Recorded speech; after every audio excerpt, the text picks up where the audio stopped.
The Phoenix Suns have overachieved so far this year. They're a great job, but they attack downhill really well. They play with space and pace, and they attack downhill with their matchups that they want. I'm going to show you some things to do to manipulate space and how they're so effective. So right here is something that they kind of do sometimes. We call this two-man action.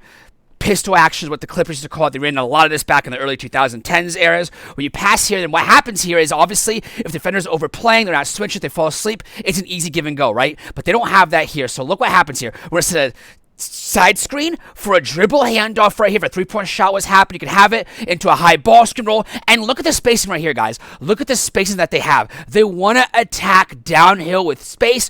Obviously, they're picking on Ayton, but this is not just them. It's Reeves. It's LeBron. It's Doncic. They'll attack one-on-one. Look at the spacing. Wing, corner, corner, down the alley. And we have a spacing. Get to your options here. It gets almost like a blow-by, pull-up jumper. Absolutely magnificent for the Suns, but they just do this against other teams as well. It's not just the Lakers' poor perimeter defenders that they have here. Right here, we're going to see in transition here. We're going to attack. Let's play at full speed, then I'll break it down here. Again, we're attacking out of it. There's a Gillespie here. Pass over here. Pump fake. Don't have it. Try to look for the corner. Get him up the air here, and look at this. We're going to come over here, and look at this cut that he does right there. We're going to take a look at this to create space, one-on-one action right there. We're going to recut here. This is good against man and a zone play. As you see here, and again, watch they cut and fill right here. Gets right there, the corner ball pocket, good for three, and the Lakers are wondering what the hell happened. Well, you just got outplayed, and here's how. Look how we manipulate space here, right?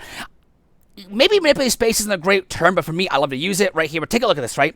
We're going to pass, and if you cut ball side, there's a Vance Wahlberg concept where if you cut ball side right here, good against zone, by the way, as well, but you're going to create space. Look at all this space we had to attack here. Obviously, if this is Booker, you can absolutely go one-on-one here, right? But doesn't have it. That's a smart play. He's not going to force an attack here. Look, he's going to cut ball side, and look what this happens here. If this is Booker, he would be going one-on-one downhill attack, and this. And look at all this space. This is legit a quadruple gap. Vance Wahlberg talks about attacking gaps right here. Take a look at this cut here. This cut right here that he just made, look at this floor here. Again, if you're a high school coach, college coach, you don't have great athletes, but good ball handlers, good drivers, look at this spacing here. We don't have it right here. Pass it again. Look what we're doing. Against kind of like a matchups that the Lakers kind of run at times too. They manipulate that right here. Take a look. So right here, pass to the wing, open pass, play for the corner. We're manipulating space, getting the defense moving, and we're attacking off the dribble drive. Play with pace, space, and gap concepts, but you create gaps by player movement, right? As well as ball movement.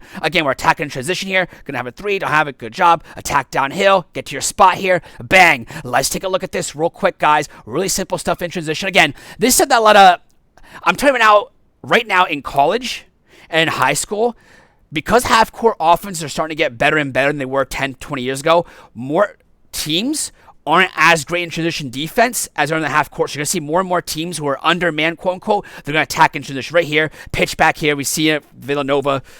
Pitch back, right? We see it all happen. Ball screen happening right here. But we're going to attack right here. Downhill. Get to your elbow. Good little jump shot. Again, they're okay with taking twos. They have the license to take twos. Let's take a look at this right here. 12 seconds here of LeBron here. Going to set a down screen to a ball screen. Maybe. Nope. They're going to now set just a ball screen right here to LeBron. Going to ghost it, switch it.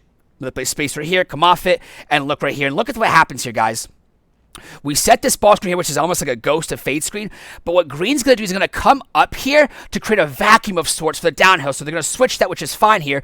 Again, almost like a zone concept here, but we have what we have here. And we're going to attack downhill, in pace, in transition, downhill. And that's exactly what the Suns been doing all year long when they can. Again, they're kind of undermanned here, right? Take a look at this. We're going to attack here, go over it, get a ball screen right here. Again, attack in transition, in secondary transition, in the half-court attack. DeAndre Ayton, who's not a great defender on the perimeter. You guys have seen not just the Suns, but other teams doing this as well.